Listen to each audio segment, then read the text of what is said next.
युवाओं के लिए आपका क्या विजन है सर? युवाओं के लिए क्या विजन है आपका?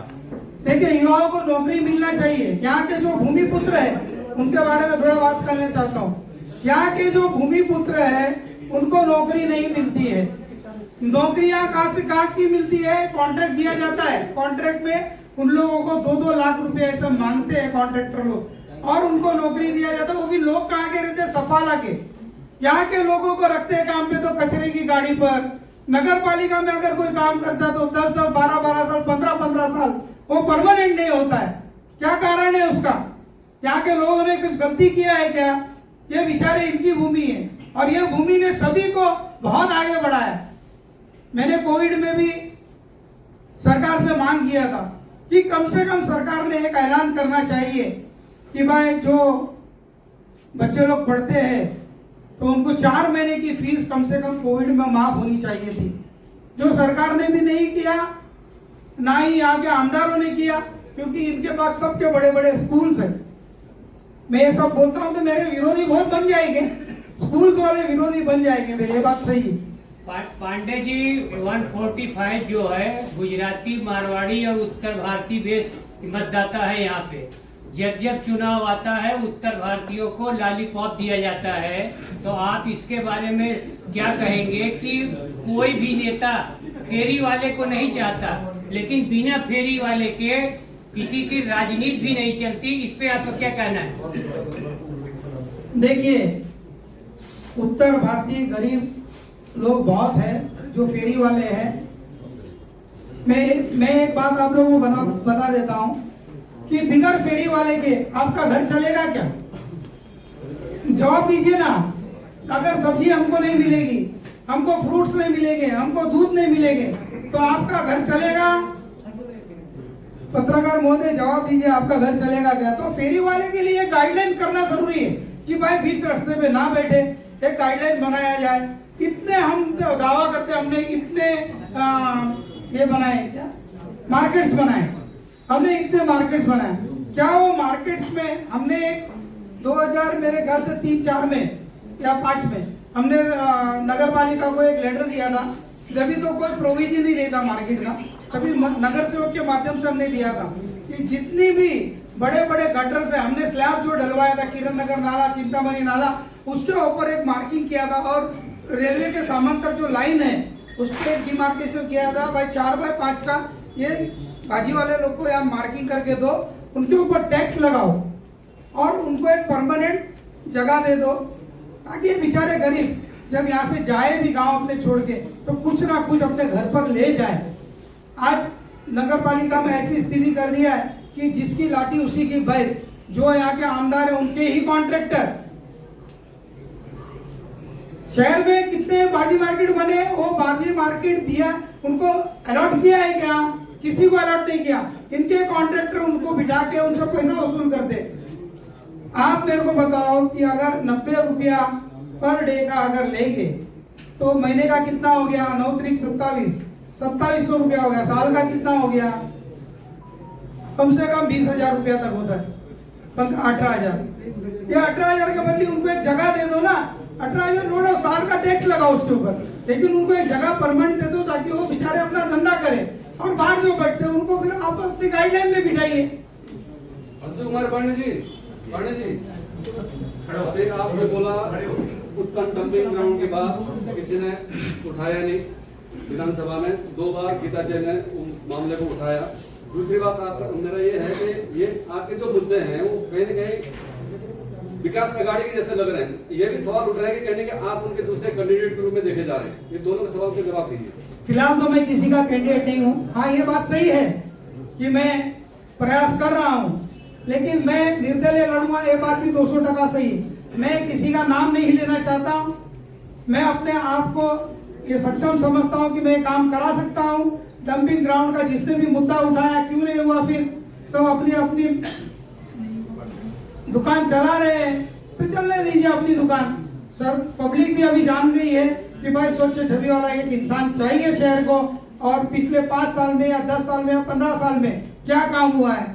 कई लोग, जो जितने लोग ये सबसे पहले 2002 में चुन के आए, उसमें महापौर बने, उप महापौर बने, 2009 में आमदार बने, 2014 में आमदार बने, फिर 2017 में 6 में एमएलसी बने। आप लोगों ने देखा क्या विकास हुआ है। शहर की विकास होना चाहिए, शहर का विकास होना चाहिए। मुझे एक बात बताइए, 1 मिनट, आपके हाउस टैक्स कितने बढ़ गए हो आपको पता है? आप पत्रकारों को, आपके ऊपर भी लागू है वो हाउस टैक्स, ये भी ध्यान में रखिए। खाली अंशु कुमार पांडे या आम जनता पे नहीं है, आपके ऊपर भी है। कभी आप लोगों ने कोशिश किया कि भाई आमदारों को बोलिए, जिसकी सत्ता भाईंदर महानगर पालिका में, उसको बोलिए कि भाई 2-3 साल के अंदर आपने 38% हाउस टैक्स बढ़ाया, तो उसका कारण क्या है? आप अतिरिक्त पानी पुरवठा टैक्स ले रहे हो, आप स्ट्रीट टैक्स ले रहे हो, क्यों ले रहे हो? किस कारण से ले रहे हो? क्या आपकी महानगर पालिका टैक्स जमा करती है? हम लोग सरकार को इतना फंड देते हैं, आप लोग बोलते हैं हमने सरकार से इतना पैसा लाया, लोग दावा करते हैं हमने हजारों करोड़ रुपया लाया। अरे भाई, हजारों करोड़ रुपया लाया तो गया किधर? इस शहर में मैंने देखा है 1-2 सेठ लोग ही थे, आज सारे के सारे उनके भी ऊपर चले गए, तो कहां से पैसा आया? हम तो 1990 से फैक्ट्री चला रहे, हमारी तो हिम्मत नहीं हुई। और दूसरी बात, अगर ये शहर में अच्छा काम करते तो क्या कोई दूसरा आदमी सोचता ना कि भाई मैं भी इलेक्शन लड़ूं? कभी नहीं सोचता था। इस शहर का विकास हो रहा है तो कोई आदमी क्यों अपनी हिम्मत करे? और क्या जरूरत पड़ी, किसी को क्या जरूरत पड़ी? सर, मेरा सवाल ऐसा है, शहर में ऐसी चर्चा है कि आप जो अभी अचानक चुनाव लड़ने का निर्णय लेते हैं तो सिर्फ और सिर्फ किसी पार्टी के नेता के कहने पर उत्तर भारतीय वोट काटने के लिए चुनाव लड़ रहे हैं, सवाल एक। दूसरी बात, अगर आपको शहर का विकास ही करना है तो 2 विधानसभा है, दोनों विधानसभा में से आपने 145 क्यों चुना, 146 क्यों नहीं चुना? वो मेरी मर्जी की बात है, वो मेरी मर्जी की बात है। मैं कहाँ लड़ूं कहाँ नहीं लड़ूं, उसमें आप लोग मुझे उस बात के लिए नहीं बोल सकते। पहली बात आपका जवाब देता हूँ, अगर कोई भी माइका लाल के अंदर दम है तो आके इधर मंच पे बताए कि अंशु कुमार पांडे ने, ये नेता ने अंशु कुमार पांडे को खड़ा किया, उसकी माँ ने दूध पिलाया, तो बताए आकर। ये मेरा चैलेंज है अंशु कुमार पांडे का। आप सालों से कांग्रेस से जुड़े हो, कांग्रेस के नगर सेवक भी रह चुके हो, तो कांग्रेस की में उम्मीदवारी मांगी थी क्या आपने? देखिए, मैंने 2 बार मांगा, 2009 में मांगा, मेरी टिकट काट दी गई। मुझे आगे बढ़ाया और मुझे टिकट काट दी गई। दिलीप तेरेकर साहब को टिकट दिया जो 140 किलो के थे, वो लड़े भी, हारे भी, और बाद में उसके बाद में वो बेचारे स्वर्गवासी भी हो गए। 2014 में मैंने मांगा टिकट, तो मुझे बोला गया उत्तर भारतीय को, आप उत्तर भारतीय की बात करते ना 140 की, हमारे नेता ने हमको क्या बोला, उत्तर भारतीयों को टिकट देगा तो आगरी समाज नाराज होगा। क्यों आगरी समाज नाराज होगा? क्यों नाराज होगा? मैंने आगरी लोग की गाय चोरी की क्या? क्यों तो समाज नाराज होगा, मुझे बताइए। और मुझे टिकट नहीं दिया। 2014 में प्रभात ताई को तो टिकट दिया। पांडे जी, मैं क्या बोलता हूँ, जिस तरह 2009 में आपका टिकट काटा गया, पहले आपको कहा जाता है आप लड़िए, फिर आपका टिकट काटा जाता है, इसमें कुछ आर्थिक व्यवहार कुछ था क्या फिर आपका टिकट काटा गया? सर, मुझे ये बात कुछ पता नहीं है। आर्थिक व्यवहार था, जिन्होंने मुझे टिकट नहीं दिया उनको जाके पूछिए। मैंने बोला मुझे टिकट नहीं दिया गया, उन्हीं को पूछ लीजिए आप लोग। अच्छा, अभी आपने बीच में उत्तर भारतीय भवन बनाने का दौर चला था, जो मुझे हमारे प्रताप शर्मा एक भी भवन बना रहे हैं, नरेंद्र मेहता भी बना रहे हैं, गीता जैन भी बना रही है, बनाया किसी ने नहीं। उसी बीच में आपने ऐलान किया था मैं अपनी जमीन उत्तर भारतीय भवन के लिए दूंगा, उसका क्या हुआ? देखिए, वो सब हथेली पे चांद दिखाने वाले हैं, और अंशु पांडे जमीन से जुड़ा हुआ इंसान है, वो करके देगा।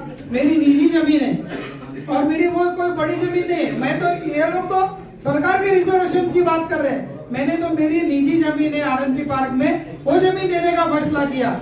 जो 85 लाख की जमीन है वो मैं हमारे समाज को देने के लिए ऐलान किया हूँ। लेकिन सर, उसका नारियल तो फोड़ देते आचार संहिता से पहले। मैं देखिए, उसमें उस कंट्रोवर्सी में मैं नहीं जाना चाहता था। देखिए, लोग बोलते हैं मैं उत्तर भारतीय भवन बनाऊंगा। ये आपका प्रस्ताव कौन से साल का है राजू भाई? ये आपके आमदार का प्रस्ताव कौन से साल का है? 2019 का था। बात सुनिए पहले, 2019 में उन्होंने खड़े रहकर बोला था मैं यहाँ उत्तर भारतीय भवन बनाऊंगी और ये मैं लोगों जी यहाँ उत्तर भारतीयों के सामने बोलती हूँ, 5 साल बीत गए, भवन बना गया। सर 29 में भी सुनिए ना, आप बीच में मत बोलिए, 1 मिनट। हाँ, 2019 में बना क्या? नहीं बना। 2019 से 24 बीत गए। अब आपने बोला महावीर भवन बनाएंगे। आप किसको किसको लुभाना चाहते हो? सिर्फ समाज के नाम पे ढोंग मत करिए, समाज को ठगिए मत। मेरा तो सीधा सीधा एक ही बात है कि भाई समाज को मत ठगिए, अपना काम करिए, विकास करके दिखाइए, ताकि दूसरा कोई आदमी आमदार का इलेक्शन लड़ने की हिम्मत ही नहीं कर सके। सर, आपके जीतने की क्या रणनीति है और लोगों से क्या अपील करेंगे? मेरी रणनीति मैं बताता नहीं हूँ, मेरी रणनीति स्पष्ट है, मैं जीतूंगा इतना मुझे मालूम है। सर हर बार है ना उत्तन में उत्तन वासियों से डंपिंग ग्राउंड के नाम पे सर हर बार इलेक्शन के समय क्या होता है कि उत्तन वासियों को लेकर डंपिंग ग्राउंड के ऊपर उत्तन वासियों से वोट मांगा जाता है, फिर इलेक्शन खत्म हो जाने के बाद में डंपिंग ग्राउंड का विषय वैसा का वैसा ही रह जाता है और चुनाव पे चुनाव आते रहते हैं। जैसे आपने कहा पिछले 20 सालों से इसी तरीके से होते आ रहा है, तो आप इसमें कितना आश्वासन दे सकते हो उत्तन वासियों को? अच्छा, टीम कन्वीन और टोल टैक्स के बारे में क्या बोलना चाहेंगे जो हटाया गया है? मैडम पांडे साहब, टीम कन्वीन और टोल टैक्स जो हटाया एक मिनट जवाब करने क्या बोलेंगे प्रश्न उत्तन वासियों को लेकर?